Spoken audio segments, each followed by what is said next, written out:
आज हम honours part third के evolution of geographical thought and methodology paper के अंतर्गत मीनिंग ऑफ जोग्राफी के बारे में डिस्कस करेंगे। भूगोल पृथ्वी तल और इसके निवासियों का विज्ञान है। ये सारांश रूप में हमको समझ लेना चाहिए कि science of the earth surface and it's habitant. भूगोल के अध्ययन क्षेत्र की यदि हम बात करते हैं तो उसमें आवश्यकता अनुसार वैज्ञानिकरण हुआ है, विस्तार हुआ है, परिवर्तन हुआ है और विशेष रूप से द्वितीय विश्व युद्ध के पश्चात जो है वो उसमें काफ़ी परिवर्तन जो है भूगोल विषय के अंतर्गत इन चीज़ों को लेके, मेथोडोलॉजी को आदि को लेके बहुत परिवर्तन हुआ है। भूगोल एक इंटरडिसिप्लिनरी सब्जेक्ट है और अन्य विषयों से इसका अत्यधिक जुड़ाव रहा है। इसका जो मुख्य लक्ष्य यदि हम देखें तो विभिन्न क्षेत्रों के परिवर्तित जो वातावरण है, वेरिएबल एनवायरनमेंट है, उसमें मानव वर्गों की जो इकोलॉजी है, पारिस्थितिकी है, उसके संबंध को ठीक से समझते हुए प्रकृति और मानवीय संसाधनों के उपयोग में समुचित सहायता द्वारा उन संसाधनों की उपयोगिता करके, उनमें वृद्धि करके मानवीय सुख समृद्धि के लिए वो कार्य करे, ये इसका मूल उद्देश्य है। इसके लिए रीजनल और इंटर रीजनल योजनाएं बनाए, प्लानिंग करे और उसके अंदर योगदान दे। उन प्लानिंग्स में और उन योजनाओं में भूगोल योगदान दे, ये इसका प्रमुख ध्येय है। तो ये जो बात हमने की उसको A.M. रियाबिचको ने, जो एक महान भूगोलवेत्ता हुए हैं, उन्होंने अपने शब्दों में इन्वर्टेड कॉमा में उनको इस प्रकार से इस मीनिंग को डिफाइन किया। Development of resources, topology, classifications and regionalisations of natural landscapes of the earth for the purpose of their utilisation and regeneration, subject of geography. ये कोटेशन जो है इन्होंने दिया और बताया कि किस प्रकार से भूगोल का महत्व जो है वो बहुत ही अधिक है मानव के विकास को लेके।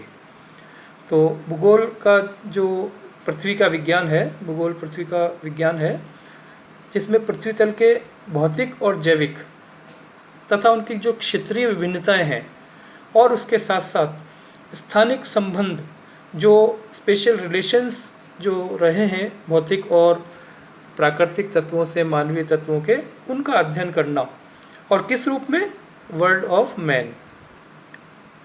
तो ये जो बातें हमने देखी ये मीनिंग को स्पष्ट करती है कि बहुत ही विस्तृत अर्थ जो है वो भूगोल का रहा है। इस प्रकार यदि सारांश रूप में हम देखें तो भौतिक और सामाजिक दोनों प्रकार के विज्ञान इसमें सम्मिलित है, जिनके द्वारा भौतिक पर्यावरण और सांस्कृतिक पर्यावरण के जो तत्व हैं, एलिमेंट्स हैं, उनके जो प्रोसेस हैं, शक्तियां हैं, फोर्सेस हैं और इन सब का प्रभाव का अध्ययन, कि इन सब का प्रभाव मानव पर क्या पड़ा, इनका अध्ययन ही भूगोल कहलाता है। तो बहुत वाइड अर्थों में भूगोल का मीनिंग रखा गया है और भूगोल के अध्ययन के अंदर एक शब्द यूज़ हमेशा लेते हैं हम, आगे आगे हम लेते जाएंगे, जब भी हम इसके बारे में पढ़ेंगे तो ये शब्द अवश्य रूप से आता है कि पृथ्वी तल। तो पृथ्वी तल से जो मीनिंग लगाया गया है वो आपको स्पष्ट होना चाहिए कि पृथ्वी तल का क्या अर्थ है।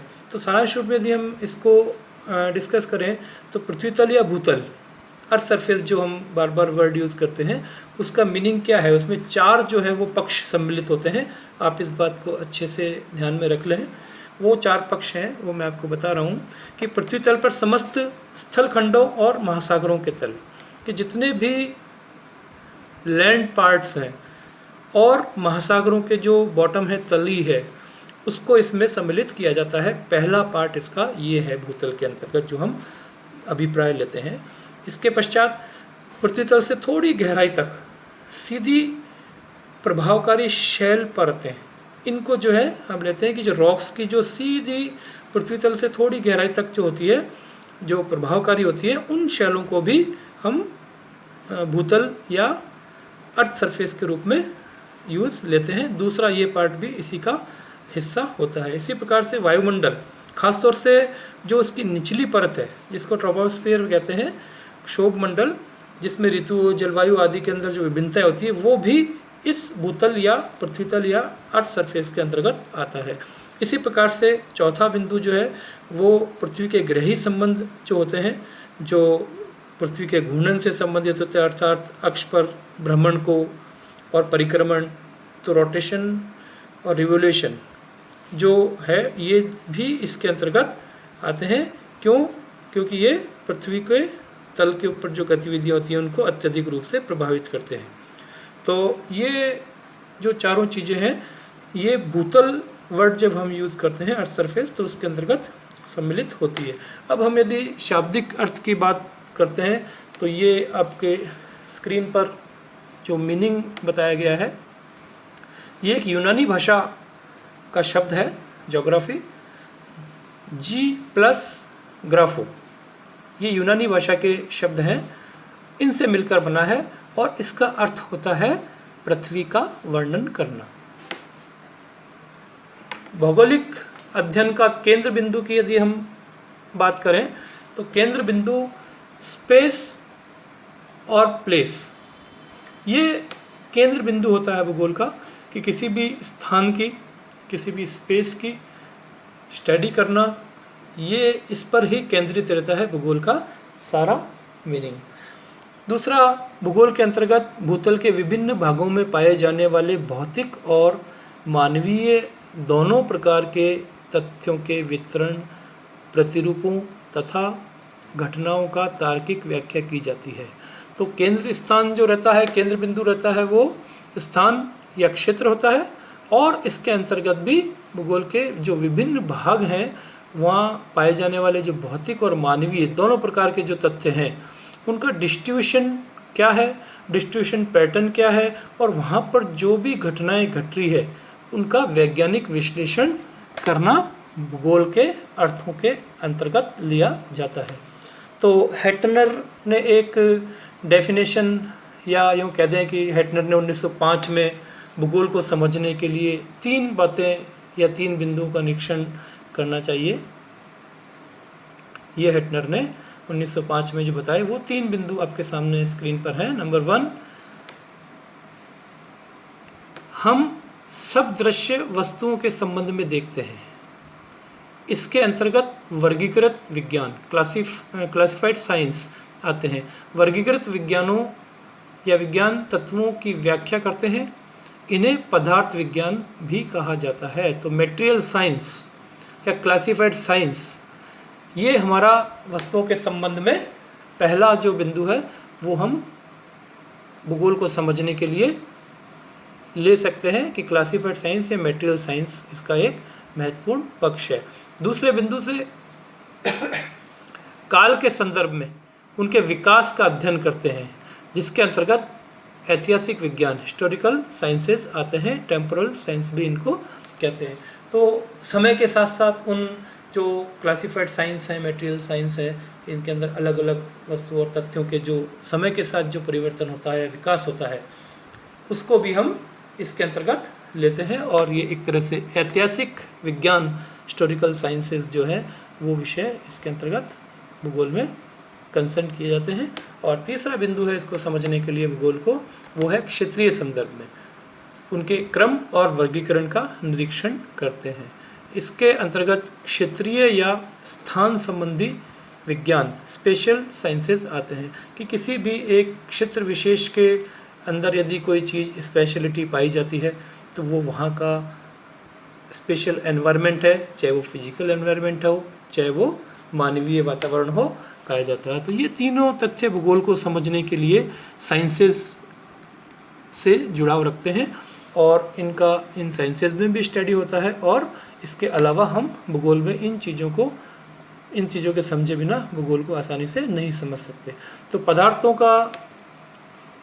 पदार्थ विज्ञानों में या के अध्ययन का केंद्र बिंदु क्यों, क्या और कैसे होता है। जो हमने मटेरियल साइंस की बात करी थी, नंबर 1 जो पॉइंट था उसके अंतर्गत, उसके अंदर जो केंद्र बिंदु होता है वो होता है क्यों, क्या और कैसे। कि कोई भी मटेरियल के बारे में यदि हम बात करें तो वो वहाँ क्यों है, क्या मटेरियल वहाँ उपलब्ध है, कैसे ये वहाँ बना, इसकी फॉर्मेशन या किस तरीके से वहाँ पाया जाता है। और दूसरा जो हमने पॉइंट लिया वो ऐतिहासिक विज्ञानों का केंद्र बिंदु कब है। कि ऐतिहासिक जो विज्ञान है, हिस्टोरिकल साइंसेज जो है, इनको समझे बिना भूगोल को समझना आसान नहीं है।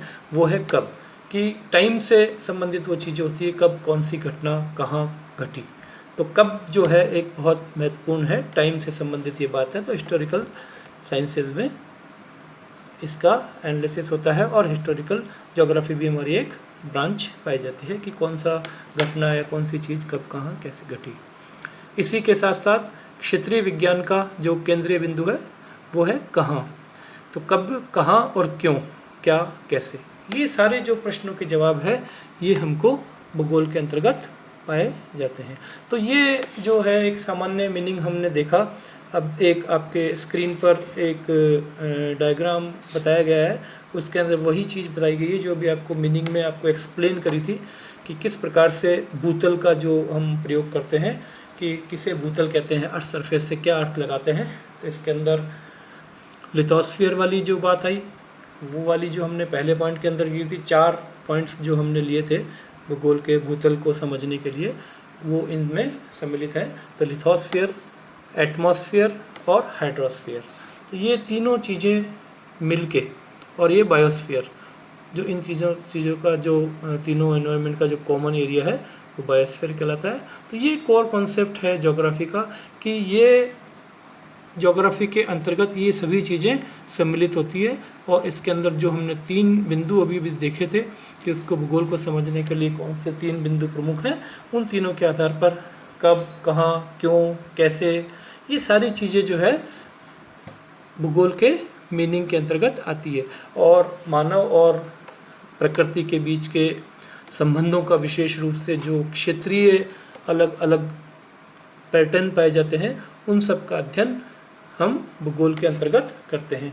तो बहुत ही विस्तृत जो मीनिंग है वो भूगोल का रहा है, और धीरे धीरे समय के साथ साथ इसके क्षेत्रीय अध्ययन में या इसके अध्ययन क्षेत्र में बहुत ही बारीकी से विस्तार होता जा रहा है।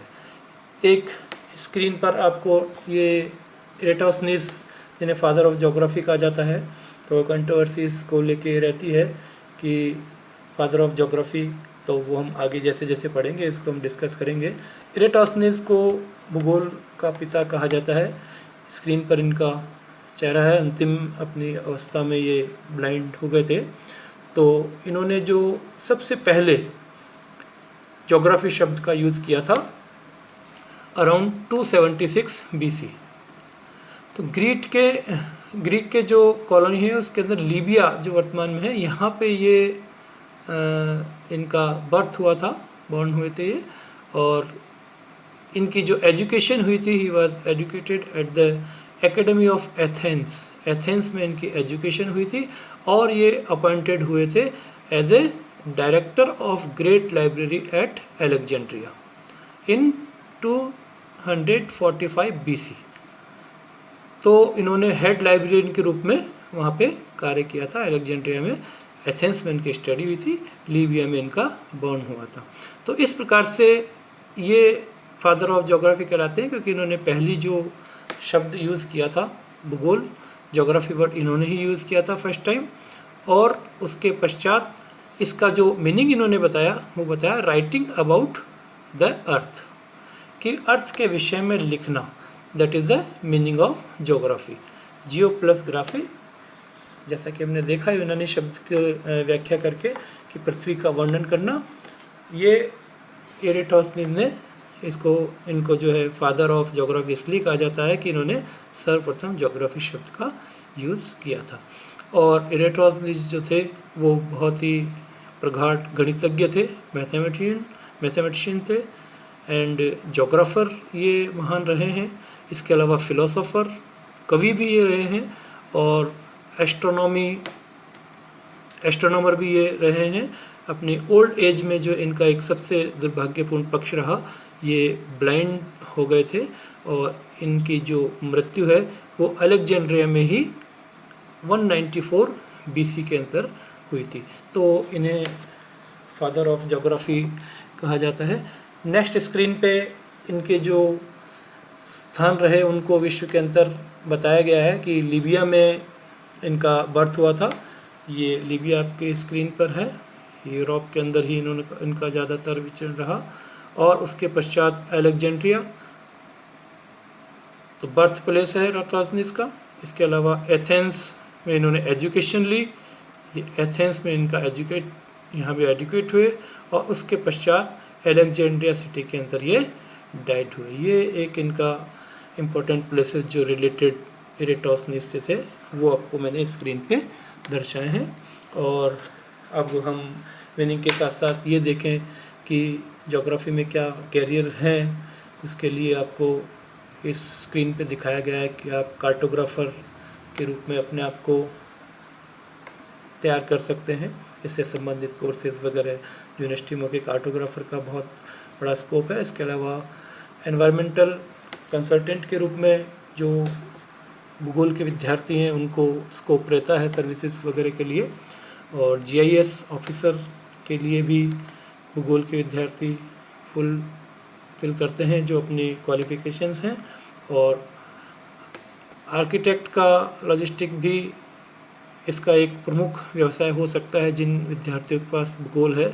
और टाउन प्लानर भी भूगोल के विद्यार्थी अधिक अच्छी तरीके से उस चीज़ को संपादित कर पाते हैं। तो इसी प्रकार से एक लास्ट में कैरियर और बता रखा है कि कैरियर एज ए टीचर, कि टीचर के रूप में भी ज्योग्राफी लेके आप अपना जीवन व्यापन के लिए अच्छे से साधन जुटा सकते हैं। तो ये कुछ कैरियर जो है ज्योग्राफी में उसके बारे में आपको बताया है। तो इस प्रकार से ये आपको मीनिंग मैं समझता हूँ अच्छे से समझ में आ गया होगा भूगोल का। और अगली जो लेक्चर होगा उसके अंदर हम डेफिनेशन से संबंधित चीज़ें देखेंगे कि किन किन विद्वानों ने भूगोलवेत्ताओं ने क्या डेफिनेशंस जो है ज्योग्राफी की दी है। Thank you.